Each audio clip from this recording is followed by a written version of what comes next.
বিশ্ব পরিবেশ দিবস উপলক্ষে আয়োজিত মাসব্যাপী বৃক্ষ পরিচর্যা কর্মসূচির উদ্বোধন অনুষ্ঠানে চট্টগ্রাম সিটি কর্পোরেশনের চসিক মেয়র ডাক্তার শাহাদাত হোসেন নগরীতে 10 লাখ গাছ রোপণের ঘোষণা দিয়েছেন। তিনি বলেন, পরিবেশ রক্ষা, জলবায়ু পরিবর্তনের বিরূপ প্রভাব মোকাবেলা এবং বাসযোগ্য নগর গড়ে তুলতে ব্যাপক সবুজায়নের কোনো বিকল্প নেই। প্রধান অতিথির বক্তব্যে মেয়র বলেন, গাছ আমাদের পরম বন্ধু। এটি অক্সিজেন, ফল, কাঠ ও ওষুধ দেওয়ার পাশাপাশি পরিবেশের ভারসাম্য রক্ষায় গুরুত্বপূর্ণ ভূমিকা পালন করে। তাই বৃক্ষরোপণের পাশাপাশি গাছের নিয়মিত পরিচর্যাও নিশ্চিত করতে হবে। তিনি বলেন, করোনা মহামারীর সময় মানুষ অক্সিজেনের গুরুত্ব নতুনভাবে উপলব্ধি করেছে।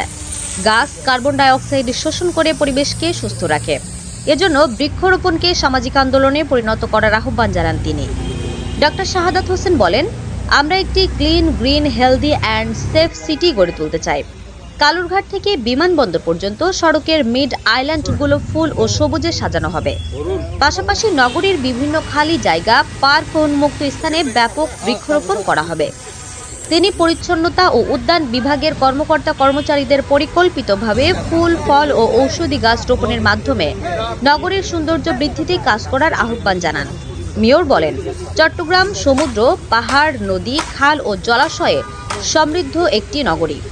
এসব প্রাকৃতিক সম্পদের সংরক্ষণ নিশ্চিত না করলে ভবিষ্যৎ প্রজন্ম ক্ষতিগ্রস্ত হবে।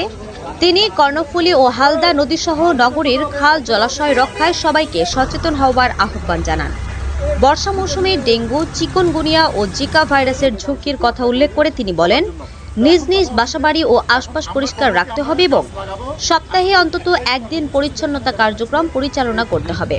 অনুষ্ঠানে জানানো হয়, চট্টগ্রাম সিটি কর্পোরেশনের উদ্যোগে নগরীর বিভিন্ন জোনে পর্যায়ক্রমে বৃক্ষরোপণ, পরিচর্যা ও সবুজায়ন কার্যক্রম পরিচালিত হবে।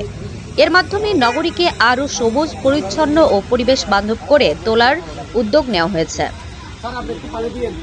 চট্টগ্রাম সিটি কর্পোরেশন প্রাকৃতিক সৌন্দর্যমণ্ডিত এই পাহাড়ের পাদদেশে দাঁড়িয়ে আমরা আজকে এই অনুষ্ঠানটির আয়োজন করেছি। আমি আয়োজক যারা আছেন আজকে, বিশেষ করে আমাদের এই ডিপার্টমেন্টের সংশ্লিষ্ট কর্মকর্তা, আমরা আন্তরিকভাবে ওনাদেরকে ধন্যবাদ জানাই।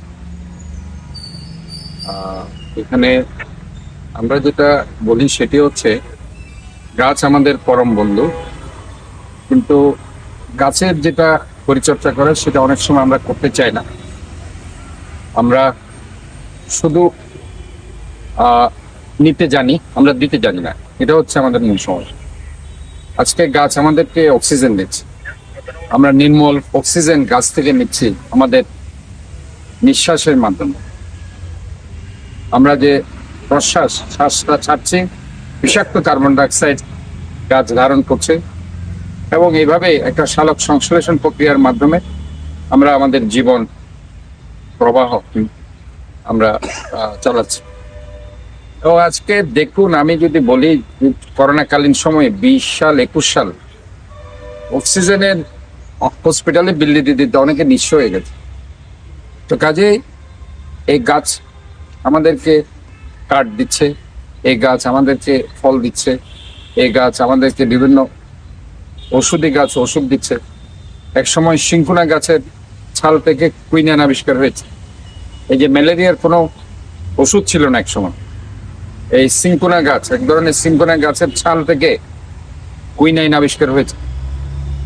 আজকে আমরা দেখতে পাচ্ছি বাসক পাতা দিয়ে কাশির সিরাপ তৈরি হচ্ছে, বাসক পাতার রস দিয়ে কাশি কমে।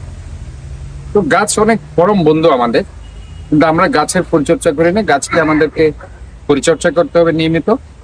এবং আমি আজকে চট্টগ্রামে যেটা ডিক্লেয়ার করেছি, 10 লক্ষ গাছ আমরা লাগাবো। আমাদের মাননীয় প্রধানমন্ত্রী উনি ঘোষণা দিয়েছেন আগামী 5 বছরে 25 কোটি গাছ লাগাবে।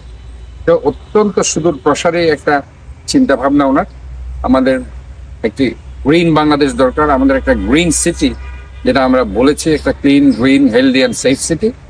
আমি মনে করি যে মাননীয় প্রধানমন্ত্রীর এই যে একটা আহ্বান, সেটা সারা বাংলাদেশে যদি এই গ্রিন বার্তাটা ছড়িয়ে যায়, আমরা আমাদের শহরকে সুন্দর রাখবো, গ্রিন রাখবো, ক্লিন রাখবো, হেলদি রাখবো, তাহলে পরে আমরা আমাদের স্ব আঙ্গিনায় আমরা গাছগুলো লাগাবো এবং গাছের পরিচর্যাও করতে হবে। আজকে দেখুন অনেক বড় বড় ঘাস হয়ে যায়, সেখানে আমরা ক্লিন করি না, আমরা পরিচর্যা করি না, যার কারণে গিয়ে দেখতে অসুন্দর লাগে। একটু আগে আমাদের স্যার এসব বলেছে, আমি যদি লম্বা লম্বা চুল রাখি এবং আমার এই যে চুলগুলো যদি না কাটি তাহলে দেখতে কেমন লাগে, সেম লাইক টু দ্যাট আমরা যদি এই গাছগুলো পরিচর্যা করি, সুন্দর রাখি, তাহলে দেখতে একরকম লাগবে, আর যদি না করি দেখতে অন্যরকম লাগে। তা আমাদের যে মিড আইল্যান্ড আছে, আমি ইতিমধ্যে ঘোষণা দিয়েছি পুরা চট্টগ্রাম শহরের কালুরঘাট থেকে এয়ারপোর্ট পর্যন্ত আমাদের যত মিড আইল্যান্ড আছে সেটা আমরা ফুলে ভরিয়ে দিব, সবুজে ভরিয়ে দেব। এবং এই জন্য আমরা আমাদের যে পরিচ্ছন্ন ডিপার্টমেন্ট এবং আমাদের বিশেষ করে যারা মালিরা আছে, আজকে আমি তাদেরকে আহ্বান জানাতে চাই, তারা কষ্ট করছে, বাট কষ্টের পরিমাণটা আরো বাড়াতে হবে। কেন? যে তাদের উপর এই শহরের সৌন্দর্য নির্ভর করছে।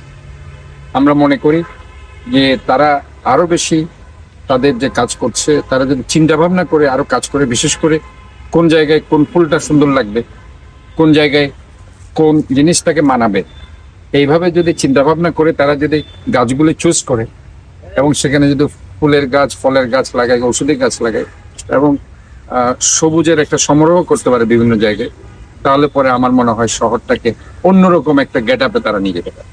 এখানে আমাদের সাগর আছে, এখানে আমার নদী আছে, এখানে খাল আছে, এখানে বিল আছে, এখানে জলাশয় আছে, এখানে উপত্যকা আছে, এখানে হ্রদ আছে। কাজে এখানে আমাদের আল্লাহ তাআলা আমাদেরকে সবকিছু দিয়েছেন, কিন্তু আমরা এটার পরিচর্যা করছি। প্লাস্টিক পলিথিন পটশিট গুলো সেটা খালে নালাতে যাবে, নালা থেকে সেগুলো খালে যাবে, খাল থেকে কর্ণফুলী নদীতে যাবে। কাজে আমি মনে করি আমাদের সবাইকে পরিবেশ বান্ধব হতে হবে এবং আমাদের সবাইকে এই শহরের প্রতি যে একটা দায়বদ্ধতা আমাদের আছে, সেই দায়বদ্ধতার জায়গা থেকে আমরা যদি স্ব জায়গা থেকে কাজ করতে পারি, তাহলে আমাদের কর্ণফুলী নদীটাকে আমরা দূষণমুক্ত রাখতে পারবো, শহরটাকে আমরা ক্লিন রাখতে পারবো এবং বিশেষ করে আজকে যে ডেঙ্গু চিকুনগুনিয়ার যে প্রভাব আমরা সামনে হয়তো বা বর্ষাকালে আসবে, বর্ষাকাল অলরেডি শুরু হয়ে গেছে, আমরা দেখতে পাচ্ছি আজকে বৃষ্টি হয়েছে, গত মাসেও বৃষ্টি হয়েছে। কাজে আমাদের আসলে ষড় ঋতু এই দেশে বর্ষাকাল আমাদের বেশ কয়েক মাস ধরেই থাকে। কাজে ওই চিন্তা ভাবনা করে আমরা এখন জলাবদ্ধতা মুক্ত একটা শহরের জন্য আমরা কাজ করে যাচ্ছি এবং আমরা ডেঙ্গু চিকুনগুনিয়া এবং জিকা ভাইরাস, জাপানিজ এনসেফালাইটিস সহ যেসব রোগ এডিস মস্কিটো থেকে হয়, এগুলোর জন্য আমাদেরকে সতর্ক থাকতে হবে। এই জন্য আমাদের আঙিনা সবসময় ক্লিন রাখতে হবে। মাননীয় প্রধানমন্ত্রী একটা কথা বলেছেন, প্রতি শনিবার স্ব আঙ্গিনা আপনারা ক্লিন রাখেন। আমরা যদি এই শনিবার থেকে টার্গেট করি যে আমার ছুটির দিন, ওই দিন আমি গোসল করার আগে 8টা থেকে 9টা অথবা 8টা থেকে 10টা 2 ঘন্টা যদি আমরা আমার নিজ এলাকাটাকে নিজ হাতে পরিষ্কার রাখি, দেখবেন এখানে মশা, মাছি কিংবা অন্য ধরনের যে সমস্যাগুলো আমাদের হয় সেগুলো হবে না এবং আমরা একটা ডেঙ্গু চিকুনগুনিয়া মুক্ত একটু শহর জনগণকে উপহার দিতে পারবো। প্রকৃতিকে আপনি যতই আপনি প্রকৃতির উপর যখন একটা লোড চাপিয়ে দিবেন, সেও আপনার উপর প্রতিশোধ দিতে পারে। এটা আপনার একটা নিউটনের সূত্র আছে, তৃতীয় সূত্র, প্রত্যেক ক্রিয়ারও বিপরীত প্রতিক্রিয়া আছে, সমান এবং বিপরীত প্রতিক্রিয়া আছে। কাজে এখানে আপনাদের ময়লা, প্লাস্টিক, পলিথিন আপনি ফেলতেই থাকবেন, স্বাভাবিকভাবে প্রকৃতিও আপনার উপর প্রতিশোধ নিতে চাই।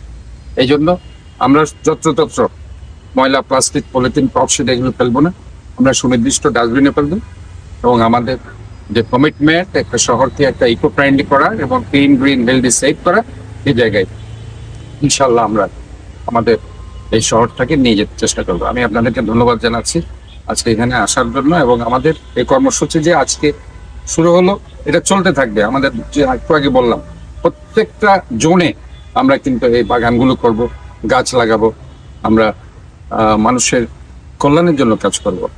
এবং আমি বারবার একটি আয়াতের কথা বলি, সূরা রহমানের ওয়ান নাজমু ওয়াশ শাজারু ইয়াসজুদান, প্রত্যেক তৃণলতা বৃক্ষাদি আল্লাহর সেজদা করছে। গাছেরও যে জীবন আছে, এটা জীবনানন্দ আপনার জগদীশ চন্দ্র বসু উনি সেটা আবিষ্কার করে গেছে যে গাছেরও জীবন আছে। আপনি দেখবেন একটা লজ্জাবতী গাছকে হাত দিলে সেটা নুয়ে যায়, এটা আপনি সহজে দেখতে পাবেন। কাজে এই এদের যদি সেন্স না থাকে, ইমোশন না থাকে, তাহলে এটা কখনো হতে পারে। কাজে এটা আমার মনে হয় যে আমাদের মহান রব্বুল আলমিনের আমরা যেভাবে সেজদা করছি, তারাও সেজদা করে। কাজে যখন আপনি একটা গাছ লাগাবেন, গাছটা যতদিন জীবিত থাকবে ততদিন আল্লাহর গুণগান করতে থাকবে, আল্লাহর সেজদা করবে এবং আপনারও সোয়াব হবে। কাজে এটা পরোক্ষভাবে সেই শেষ বিচারের দিনে সোয়াবের পরিমাণ যখন আপনার কম হয়ে যাবে, আপনি বেহেশতে যেতে পারবেন না, ঠিক এই সোয়াবগুলো আপনার কাউন্ট হবে। কাজে আমি মনে করি এই দৃষ্টিকোণ থেকে আপনাদের যদি দেখেন, প্রত্যেকটা জায়গায় আপনারা গাছ লাগাতে চেষ্টা করেন। আমি আপনাদেরকে আন্তরিকভাবে ধন্যবাদ জানিয়ে বিশ্ব পরিবেশ দিবসে সবাইকে শুভেচ্ছা জানিয়ে বক্তব্য শেষ করছি। আল্লাহ হাফিজ। HM Expert B500 CWR স্বাধীনতার সুবর্ণ জয়ন্তীতে নতুন বাংলাদেশ গড়ার প্রত্যয় HM Steel।